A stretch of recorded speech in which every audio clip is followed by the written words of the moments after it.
My mom ruined every relationship I had because they reminded her of the past she never got over. So, I reminded her therapist that age really is just a number. Ever since she turned 45, my mom's been using the same excuse. My husband traumatized me. So now I need to feel desirable again. And by feel desirable, I mean she goes after every guy who walks into our house, especially the ones I care about. This all started when my dad left her for Ashley, a 25-year-old he worked with. But here's what she never tells people. He left after she spent years physically attacking him, bruises, black eyes every week. Police never stepped in because he was just a guy. And then she convinced him that I had encouraged her behavior. He cut both of us off. No contact ever again. She never hit me, but what she did was just as damaging. She kissed my boyfriend. Freshman year, my friend Jake came over for a project. My mom strolled in wearing tight yoga pants and a push-up bra, looking for her glasses. She bent over right in front of him for 5 straight minutes.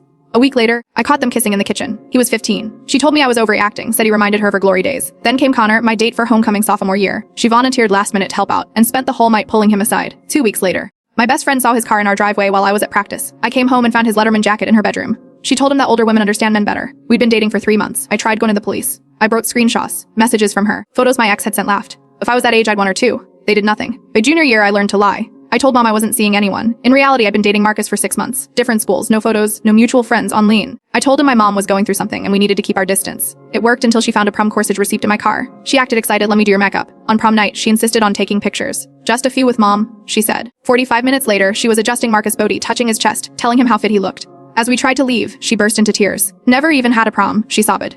Your dad never appreciated. The Marcus hugged her out of guilt. She held on way too long. I dragged him out of the house. He looked starved. That was intense, he said. Now I get why you kept me away. He promised to block her on everything. She won't get to me, he said. I'm not just some high school guy, I can handle it. 2 days later, his best friend sent me a snap. It was a blurry photo of my mom in the McDonald's drive-thru, with Marcus in the passenger seat. I called him. No answer. I rushed home, unlocked the door and walked in quietly. There they were, half dressed on the couch, her head on his shoulder, his arm around her. She was wearing my perfume. She looked up at me with fake tears in her eyes. Honey, I'm so sorry, he just made me feel young again. Marcus wouldn't even meet my eyes. He just grabbed his shirt and left. Later, he texted that she'd been sending him photos for days. He said she knew exactly what to say. That he was sorry, but he couldn't help himself. I didn't cry. Not this time, as her turn to feel the pain. But I couldn't do much at 17, so I waited. 3 years later, I was 19 and mom still saw the same sleazy therapist who always took her side. Give me grace while I heal, she'd say. That was her favorite line. Dr. Peterson backed up everything she did. He'd come over for these spiritual cleansings with white sage and act like he was helping her grow. But I saw how he looked at me. Always watching, always lingering. And now that I was of legal age, it was time to make her feel what I'd felt for years. Full stories on the channel.